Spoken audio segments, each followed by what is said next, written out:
Hari-hari ini, kita makin sering dibanjiri berita. Ada yang bicara tentang ijazah, ada yang menuduh, ada yang membela. Semua ramai, semua meyakinkan. Tapi, semuanya belum tentu benar. Lalu kita ikut nimbrung, padahal belum tentu kita tahu duduk persoalannya. Dalam Al-Quran, Allah memberi peringatan. Wahai orang-orang yang beriman, jika datang kepada kalian seorang fasik membawa suatu berita, maka telitilah terlebih dahulu, agar kalian tidak menimpakan suatu musibah kepada suatu kaum tanpa mengetahui keadaannya, yang menyebabkan kalian menyesal atas perbuatan itu. Quran Surah Al-Hujurat ayat 6. Perhatikan baik-baik. Orang fasik atau orang yang tidak bisa dipercaya, itu tidak selalu dari sisi yang kita tidak suka. Kadang, justru dari pihak yang kita dukung. Kadang, yang kita anggap benar juga bisa salah. Bahkan sumber yang paling populer sekalipun, yang paling sering muncul di beranda,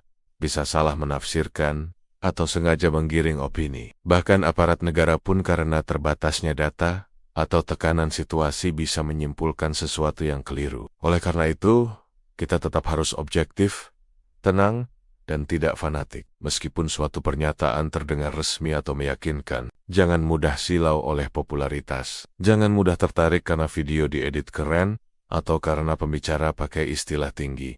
Kita harus tetap adil, bukan fanatik. Kalau ingin tahu duduk perkaranya, dengarkan dari dua sisi. Dengarlah dari yang paling jujur, paling logis atau ilmiah, yang tidak bertele-tele, bukan yang muter-muter, atau sekedar mengulang video yang sudah viral, apalagi dari mereka yang hanya ingin sensasi atau likes. Allah berfirman, dan janganlah kebencianmu terhadap suatu kaum membuatmu berlaku tidak adil. Bersikap adillah, karena adil itu lebih dekat kepada takwa. Quran Surah Al-Maidah ayat 8. Kita boleh peduli, kita boleh ingin tahu, tapi jangan sampai emosi kita dipermainkan, dan akhirnya kita ikut menyebarkan informasi yang salah.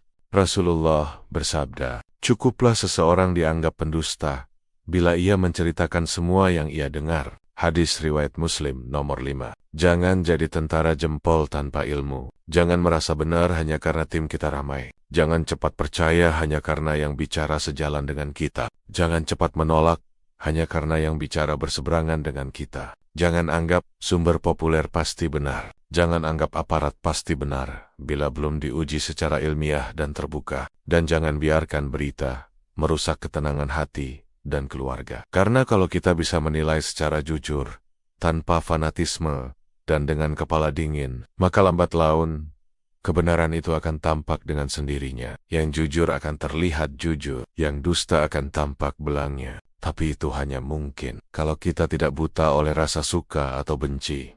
Karena kalau kita tak bisa membenahi negara, benahilah dulu cara kita berpikir. Karena jika kita tak mampu ubah negeri dari atas, kita bisa mulai dari lantai rumah kita. Semuanya dengan ilmu, dengan adil, dengan iman. Maka yang paling penting sekarang adalah menjaga hati dan menjaga akal sehat, agar tidak ikut hanyut dalam arus pro kontra yang tak berujung.